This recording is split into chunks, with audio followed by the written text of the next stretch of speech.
Hey YouTube, Joeboy here. So, One Piece chapter 1145 is out. If you guys haven't checked out that chapter yet, I suggest that you do so because I will be spoiling you. But now that you have, let's begin. So I actually sat down to do this. So we are going to do this, but we're gonna speed run this a bit. 1145 was awesome. Mostly because it was easily one of the most hilarious chapters we've gotten in a while. But that's not the only reason that I liked it. You guys know that I'm a sucker for chapters which make me think. Or give me enough to know that, like, look, I should be thinking about this. And think I did. The whole chapter was about idols. Like idols as in people that you look up to. We already know that Luffy is who he is today because he looked up to Shanks. We learned in the chapter that Loki had a very similar relationship with Rocksteady Xebec. And while all of this context and history is established, we're following along with Little Colon, who is essentially a representation of both Luffy and Loki's childhood. So to design an entire chapter around this, let you know that Oda has something to say here, right? He's communicating some sort of philosophy or belief or something, right? And it's our task to figure out what exactly that is. So to begin with, children are actually really important in the story of One Piece. I think more important than people realize. The story begins with Luffy as a child, and in pretty much every major arc, there are children present. And so look guys, you know that I do not have the answer. All we can really do is speculate.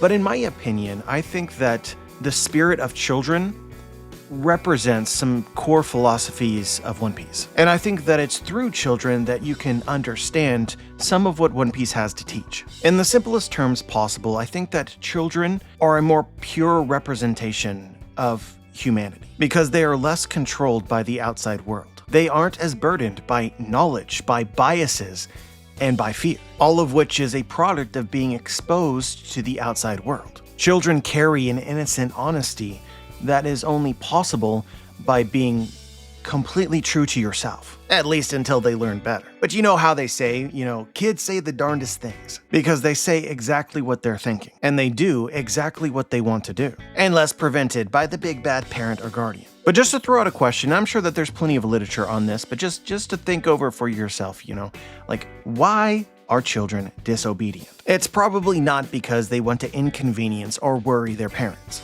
I personally think that it speaks towards the pursuit of freedom, something that you can know for sure is intrinsic to the human condition because even children pursue it. It's not something that they learn. It is not something that they are taught. It is simply who we are, no different than being hungry or thirsty. At this point, I think that everybody understands that desire is very important in the story of One Piece, because desire is why we do anything. In a way, I would say that progress of humanity itself is dictated by your collective desires. Throughout history, what we want steadily comes to be, no different than devil fruit. We make it so. But really, the progress comes in two forms. There's what we want for ourselves, and there's what somebody else wants for us. Or I suppose what others want for themselves, which also requires you. Phrasing it this way, I have probably described every battle ever in human history. From the small scale of children and parents to the large scale of armies. A clash of power and will in the pursuit of your own desires. But anyway, the point of what I'm trying to say is that freedom to us is no different than feeling hungry or thirsty. It is one of the most intrinsic and strongest human desires. And in my opinion, the reason why this is such a focal point in the story of One Piece is because One Piece is allegorical to Buddhism. I don't want to overcomplicate it, but in simple terms, Buddhists believe that the entire point of life is to pursue your desires or pursue your dreams. It's through this journey or this adventure that you become able to attain a higher form of life. So this is basically why I think that kids represent One Piece. But it's not just about children pursuing freedom. They also intuitively idolize those they believe have already attained it. Kids may not yet know what to believe, but they pick somebody to believe in. And in my opinion, it has a lot to do with the ability to do what you want, which is why the first idol for most children is their parents. Because from the perspective of a child, their parents are masters of the world. But yeah, I feel like I'm off in La La Land right now, but it's just an interesting conversation to me. A lot of people say, like, to children, wait until you grow up and the real world hits you in the face. But really, what life is a battle between you and the fundamental truths of the world and authority. This does not begin once you become an adult. This all begins with children versus parents. A lot of people think of this in some sort of grand scale, like we see in the story of One Piece, of Luffy and his ragtag group of friends that all have profound dreams versus the evil, controlling world government. This all-powerful authority which dictates what we can and cannot do. But it really doesn't have to be that convoluted. The first emu in everybody's lives most likely is their own parents. I kind of think that for children, as the years go by, the more that they realize that their greatest obstacle is their parents. All of this ever so steadily leads up to the dreaded adolescent years, when children stop idolizing their parents, because they understand that it is their parents that are preventing them from being free. But anyway, I feel like I'm being preachy and annoying. I'm just striving to understand the story that Oda is trying to tell. So to bring this back to the actual panels, right? Like, a glaring thing is the similarities between Colin, Luffy, and Loki as children. All three of them have a very strong will to fight against authority. Or perhaps looking at it in a different way, they're all resistant to attempts to restrict their freedom. Luffy does not idolize his actual parental figure, Monkey D. Garp, because Garp just tells him what to do. Probably one of the biggest reasons why Luffy never wanted to be a Marine, because that is what Garp wanted for him. So we know now that Loki thinks himself to be and wants to be the sun god Nika. And there are a lot of similarities between his story and Luffy's. And I think that this is another one. Right now we have very, very little information about the relationship between Loki and King Harold.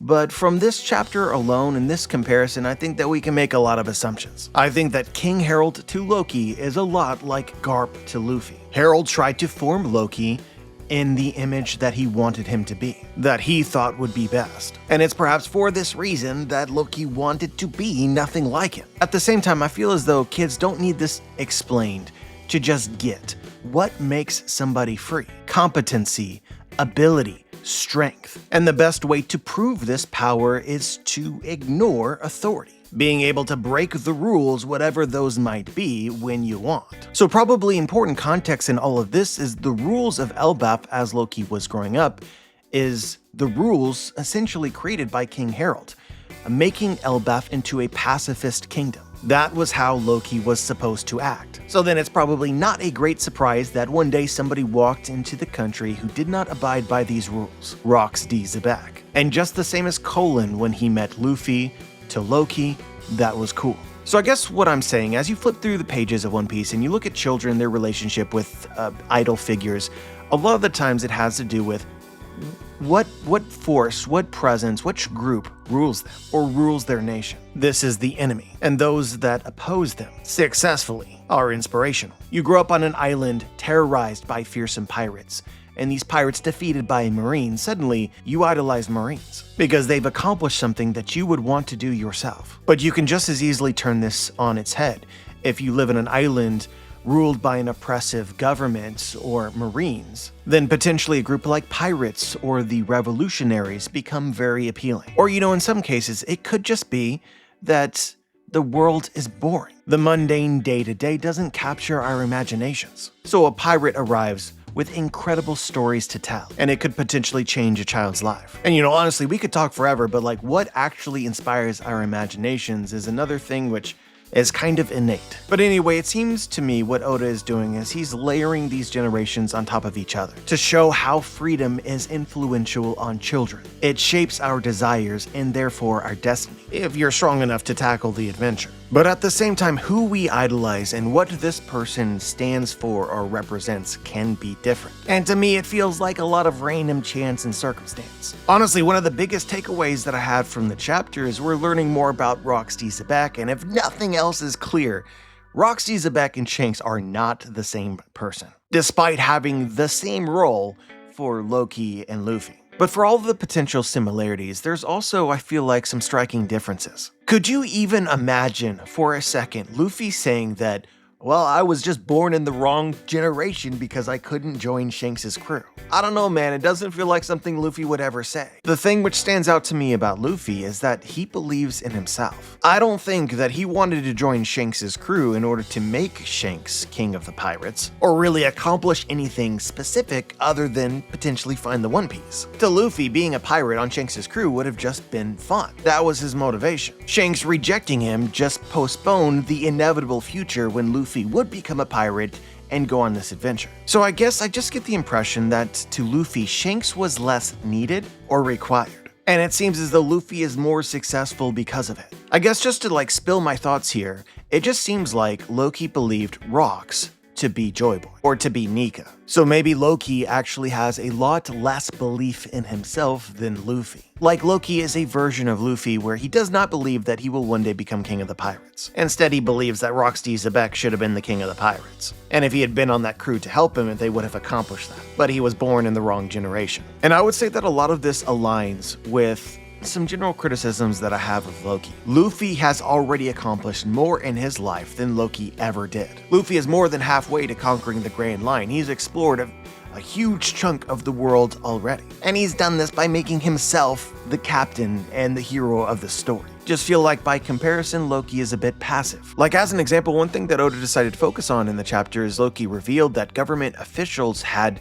attacked him. And so Hiruden says, all your rampaging overseas must have made you some enemies, which kind of speaks to how high of an opinion that Hiruden actually has of Loki. He just kind of expects that Loki did great things. But then Loki says, don't be stupid, I'd already be king of the world if I'd gone far enough to cross paths with guys like that. You know, honestly, he's just saying, Hiruden, your expectations for me were too high. My balls are not quite that big. So if you ask me the difference between Loki and Luffy, I mean, honestly, where my brain goes is fear. Loki is more afraid than Luffy is. And that's why, despite his immense strength, and even knowledge of his own immense strength, why he has accomplished essentially nothing. All of this, I think, slots well in an arc which seems to be thematically about dreams and nightmares. But we'll talk more about fear in a moment. At the same time that you can compare Loki to Luffy, I also feel like there's a very strong comparison between Loki and Colin. It's obviously the case that the Straw Hat Pirates and Luffy here are going to have the same impression on Colin that Rocksteady Xebec had on Loki. I assume just the same as Loki, Colin is being nurtured in a culture and an environment that doesn't want to encourage him to be a warrior, even though that is what he wants to be. And because of this, Colin says that he thinks that all the other kids hate him. Maybe it's true, maybe it's not, I don't know. But I can't help but to think about Loki. When Colin says, the guys at school may hate me, but I still consider them my friends. Is this something that child Loki would have said as well? That's what I'm wondering. Or heck, would even adult Loki actually say this or believe this? Everyone hates me, but to him, they're still his friends. Reading this chapter in part was a shock, because Loki has been tied up and chained to this tree for years, and now he's interacting with these other giants, and it does feel kind of like a family in a very dysfunctional way. Like Gerd specifically. It just feels as though she's rooting for the goodness inside of Loki, and that she hasn't completely given up on him. Just how I read it. This is a bridge that has not been completely burned. Seems to me the point of all of this is to further humanize Loki. He's not really all that dissimilar to this little kid Colin that is easily lovable. Just as ELBAF has made Loki into an outcast, it will probably do the same for Colin. But the same as Colin, I think that you start to really doubt whether or not Loki actually killed King Harold or any of these other people who he might consider family and friends. As an interesting aside, this also reminds me a lot of Big Mom.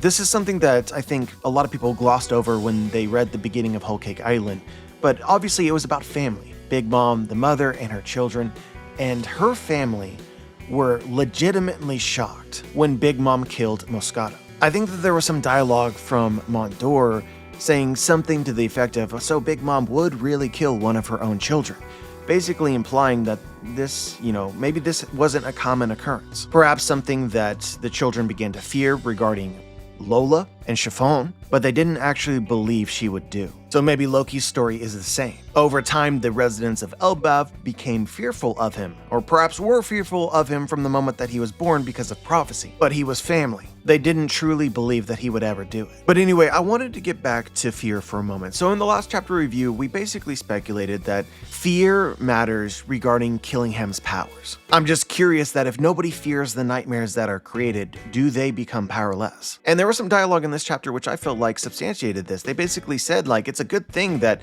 these things are just how the kids imagined them. They would be much tougher, much stronger if they were familiar with the real versions, suggesting that the power level of the nightmares is flexible. They could potentially become as strong as you imagine them to be, which would also very much interrelate with fear. The more you fear them, the stronger you would perceive them to be. And honestly, this makes me think about a guy like Hyruddin. I don't know if Killingham can actually extract nightmares from adults. That seems like a legitimate question.